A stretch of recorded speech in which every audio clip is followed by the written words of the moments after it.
That's irrelevant. Sorry, chat. That I'm gonna be honest, that's fucking irrelevant. Sorry about that. It's all relevant. That part is irrelevant.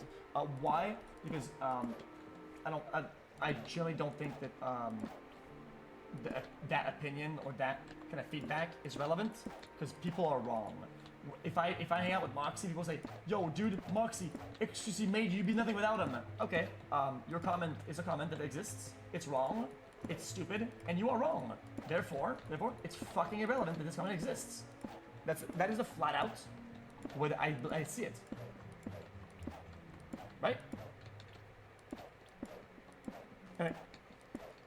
Right. It was publicly announced by Linus that he was hiring without my knowledge or consent to that situation. And also, before I was even offered the job or shown the salary, I agreed and signed the employment contract.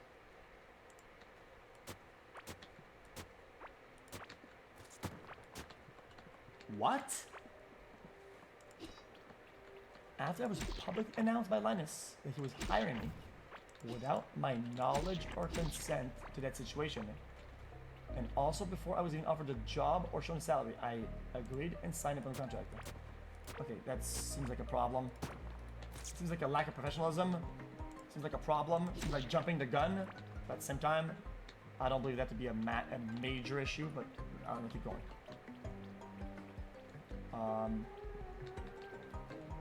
Guys, the reason why, guys, this happens pretty often in the social media world. Wait a minute, I can't read it.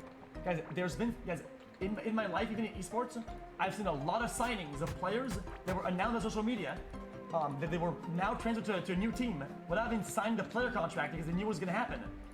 This happens very commonly in at least some of my worlds. But I get it, it's not a good practice and it's unprofessional. Get it. What? I had asked and been told during my interviews I would be allowed to monetize my YouTube channel and be allowed to join Float Plane in exchange for shutting down my Patreon.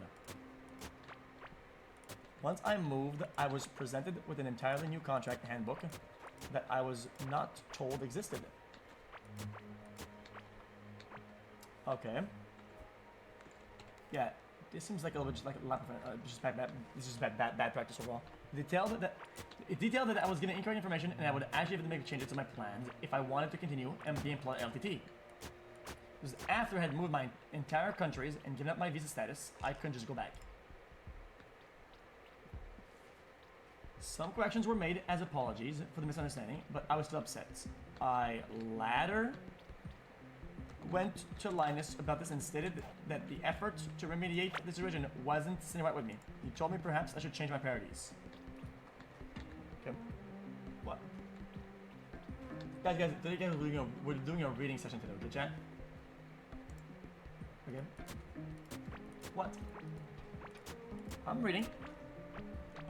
He was in this instance referring to the fact that my brother had suddenly passed away not even a week before I moved to this job, and that perhaps I should just ignore that I had been misled because that was more important. I can't tell you how upset I felt in these moments.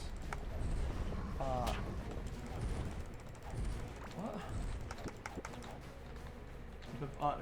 Perhaps, okay. The opportunities LTT presented me were nothing in comparison to the day-to-day issues I faced. The opportunities LTT presented to me were nothing in comparison to the day-to-day issues I faced. It did not matter if I spoke to someone with evidence of abuse of power or inappropriate workplace behavior. It was considered tattle-tallying. Tattle-tallying.